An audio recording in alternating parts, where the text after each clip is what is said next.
사랑과 은혜가 많으신 하나님 아버지, 하나님께 기도하기 위하여 우리 비전교회 성도들 이 저녁 하나님 앞에 모였습니다. 우리가 무엇을 기도해야 할지 알게 하시고 또 우리가 하나님의 뜻대로 기도할 때 저희들의 기도에 응답하여 주시기를 소원합니다.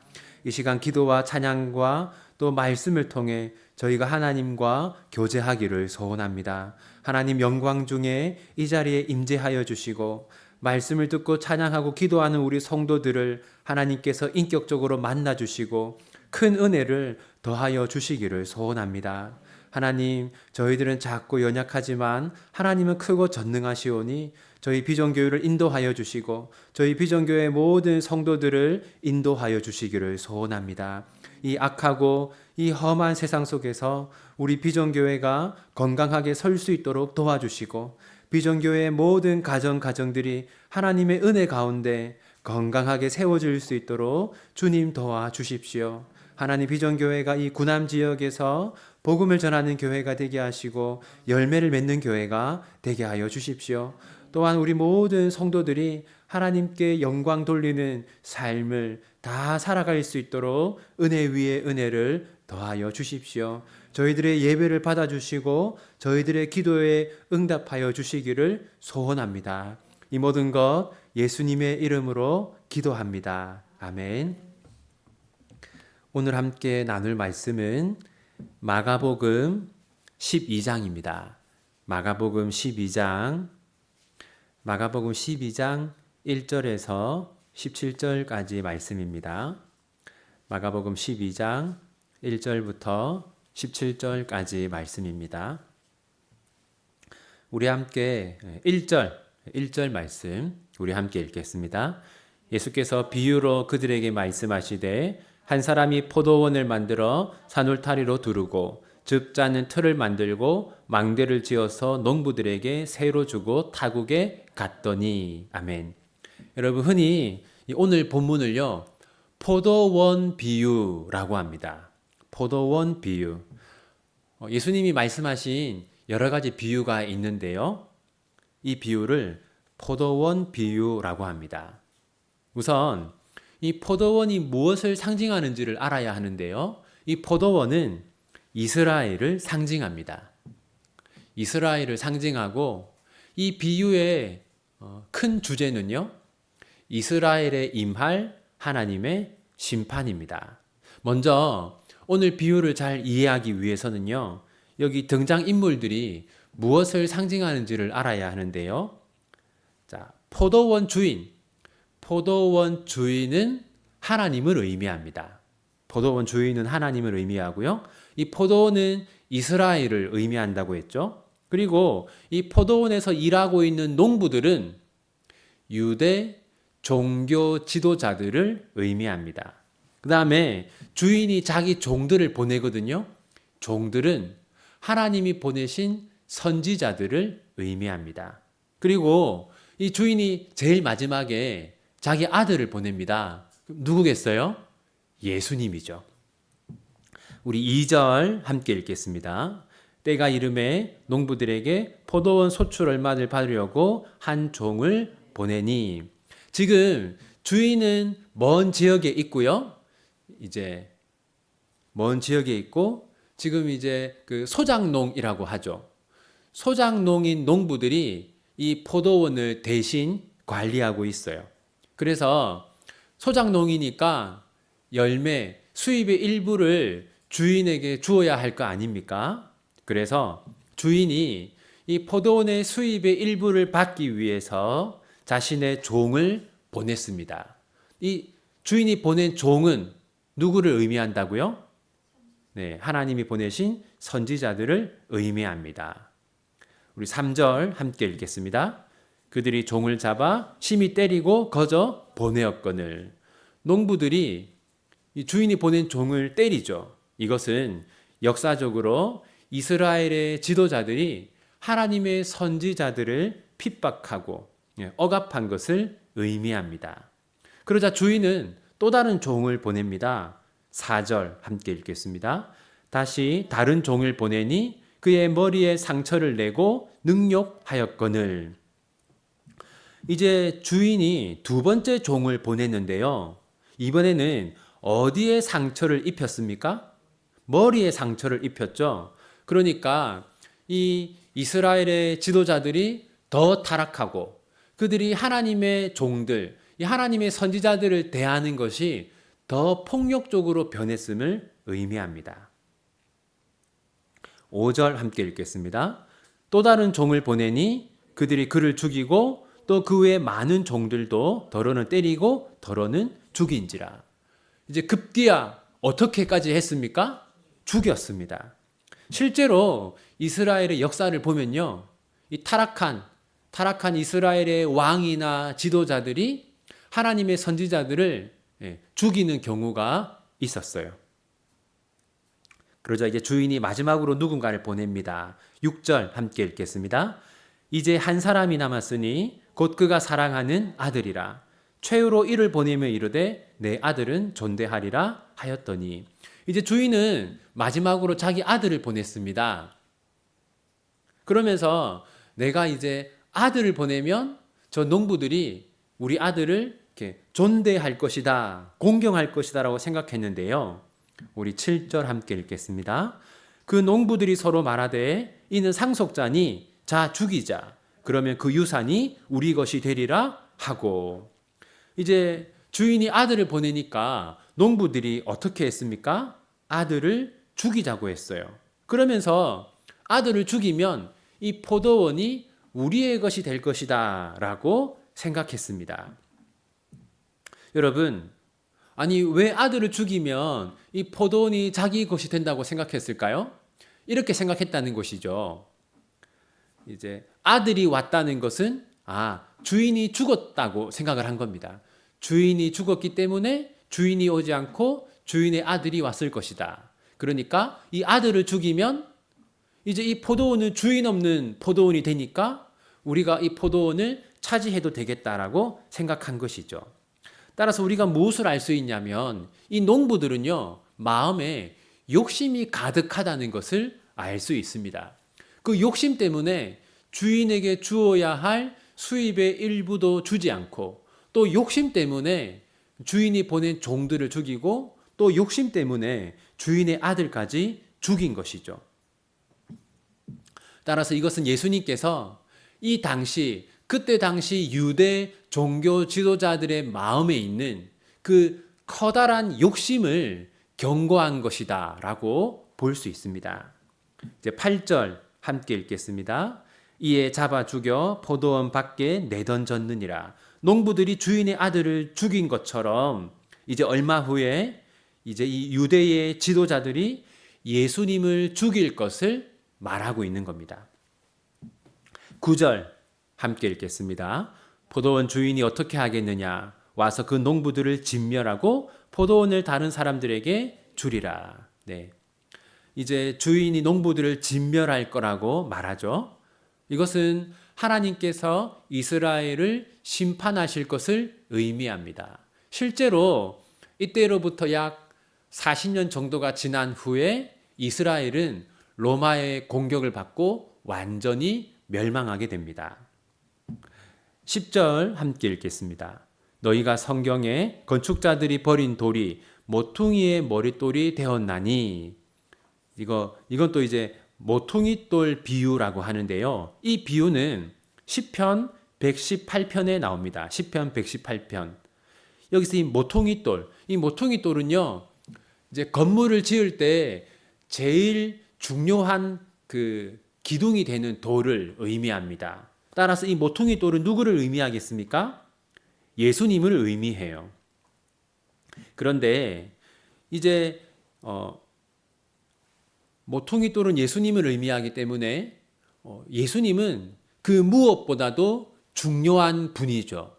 그런데 이 유대인들은 예수님을 중요하게 생각하지 않고 심지어 예수님을 죽이기까지 할 것을 경고하는 그런 말씀입니다. 우리 12절 함께 읽겠습니다. 그들이 예수의 이 비유가 자기들을 가리켜 말씀하심인 줄 알고 잡고자 하되 무리를 두려워하여 예수를 두고 가니라. 예수님은요, 지금 유대의 지도자들에게 경고를 한 거예요. 너희들이 지금 나를 죽이려고 하는데 나는 하나님이 보내신 하나님의 아들이다. 너희들이 나를 계속 그렇게 핍박하고, 그러니까 너희들이 죄를 회개하지 않고 나를 결국 죽이기까지 하면 너희들은 하나님의 심판을 받을 것이다라고 경고를 하신 거예요. 그런데 이 유대 지도자들은 회개하지 않았죠. 우리 13절 함께 읽겠습니다. 그들이 예수의 말씀을 책잡으려 하여 바리새인과 헤롯단 중에서 사람을 보내매. 그들은 회개하기는커녕 예수님을 공경에 빠뜨리려고 이 두 부류의 사람들을 보냈습니다. 바리새인과 헤롯 땅을 보냈어요. 먼저 바리새인은 누구냐면요. 이 바리새인과 헤롯 땅은 둘 다 이스라엘의 지도자입니다. 그런데요, 바리새인은요, 로마와 헤롯에게 반대하는 입장을 가지고 있었어요. 헤롯 땅은 로마와 헤롯에 찬성하는 입장을 가지고 있었어요. 그러니까 바리새인과 헤롯은 서로 친했겠습니까? 멀었겠습니까? 예. 이 바리새인과 헤롯 땅은요, 서로를 아주 미워했어요. 그런데 지금 이들이 어떤 일에 마음을 하나로 모으고 있습니까? 예수님을 죽이려고 하는 일에 마음을 하나로 모으고 있어요. 왜냐면요, 예수님의 존재가 자기들에게 큰 경제적 손실이 되었기 때문입니다. 욕심 때문에 예수님을 죽이려고 하고 예수님을 죽이는 일에 마음을 하나로 모았던 것이죠. 그리고 예수님을 공경에 빠뜨리려고 질문을 해요. 14절 함께 읽겠습니다. 와서 이르되 선생님이여 우리가 아노니 당신은 참되시고 아무도 꺼리는 일이 없으시니 이는 사람을 외모로 보지 않고 오직 진리로서 하나님의 도를 가르치심이니이다. 가이사에게 세금을 바치는 것이 옳으니까 옳지 아니하니까. 그들이 지금 예수님에게 로마에게 세금을 바치는 것이 옳은가 그른가 질문하고 있어요. 우선 로마에게 세금을 바치는 것이 옳다고 하면요, 백성들이 예수님을 싫어하게 될 겁니다. 이때 백성들은 로마에 세금을 내는 걸 아주 싫어했거든요. 그런데 예수님이 로마에 세금을 바치지 마라 이러면요, 그 즉시 헤롯 땅은 예수님을 체포할 수 있었어요. 그러니까 예수님은 이렇게 답을 해도 저렇게 답을 해도 공경에 빠지게 되는 상황이죠. 예수님이 뭐라고 하냐면요, 17절 함께 읽겠습니다.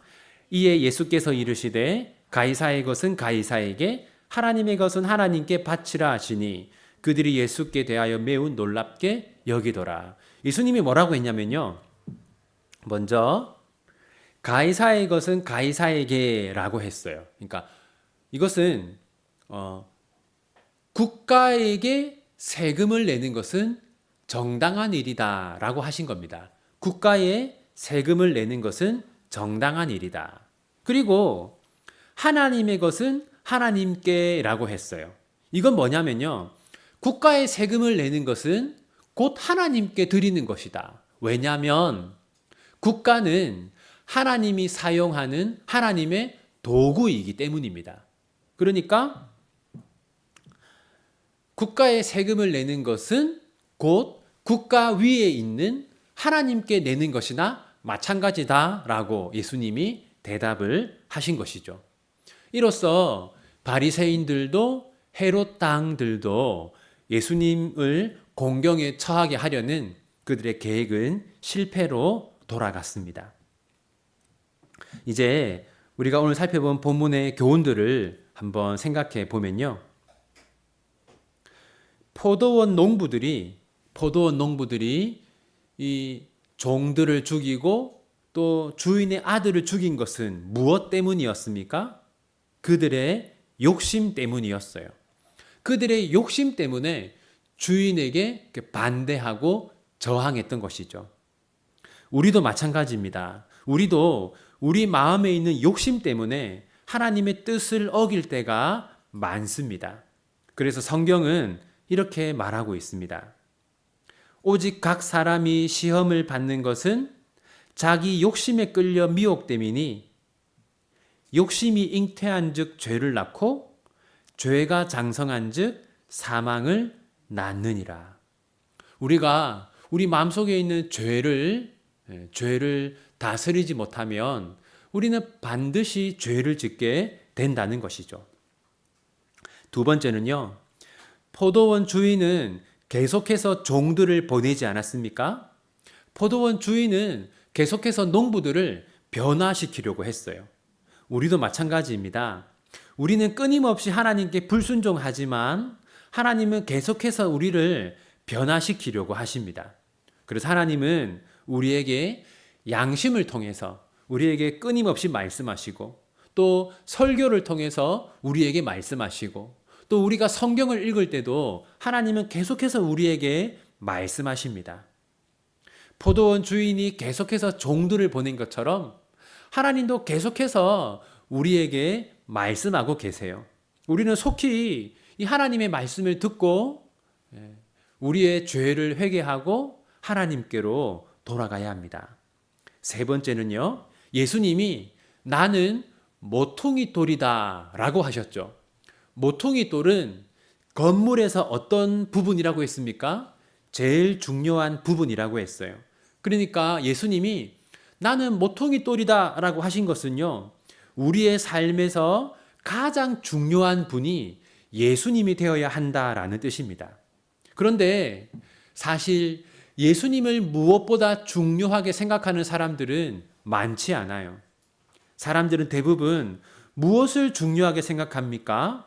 돈을 중요하게 생각하거나, 성공을 중요하게 생각하거나, 자신의 명예를 중요하게 생각하거나 합니다. 또 이런 것들 때문에 예수님을 멀리하는 경우가 많습니다. 하지만 우리는 그 무엇보다도 예수님을 중요하게 여기는 삶을 살아야 할 것입니다.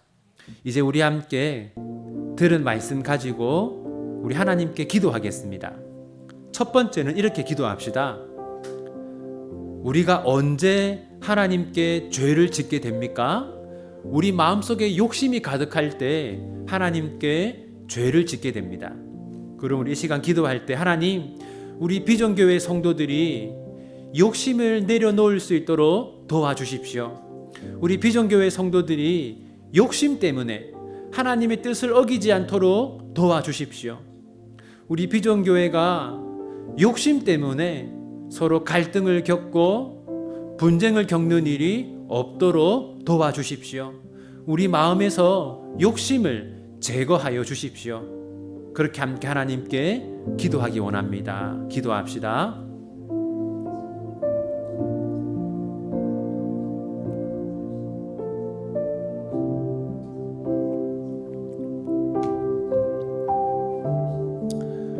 하나님 아버지, 하나님 아버지, 하나님 아버지, 하나님 아버지, 하나님, 우리 비전교회 성도들에게 은혜를 더하여 주십시오. 하나님 아버지, 우리 마음속에 욕심이 가득할 때 우리가 하나님께 죄를 짓게 됩니다.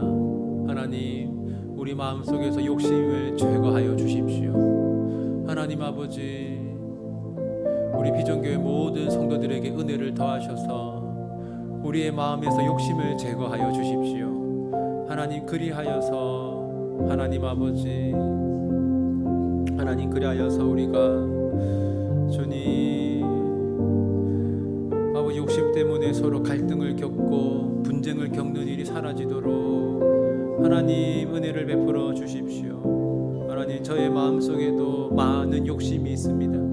하나님, 이 욕심을 다스릴 수 있도록 도와주시고, 하나님, 이 욕심을 내려놓을 수 있도록 도와주십시오. 우리 비전교회 성도들이 욕심을 내려놓을 수 있도록 은혜를 베풀어 주십시오. 우리가 욕심 때문에 죄를 짓거나 욕심 때문에 갈등을 겪지 않도록 하나님 은혜를 베풀어 주십시오. 우리 마음속에 가득한 이 욕심을 우리가 미워하게 하시고 욕심을 내려놓을 수 있도록 주님 도와주십시오.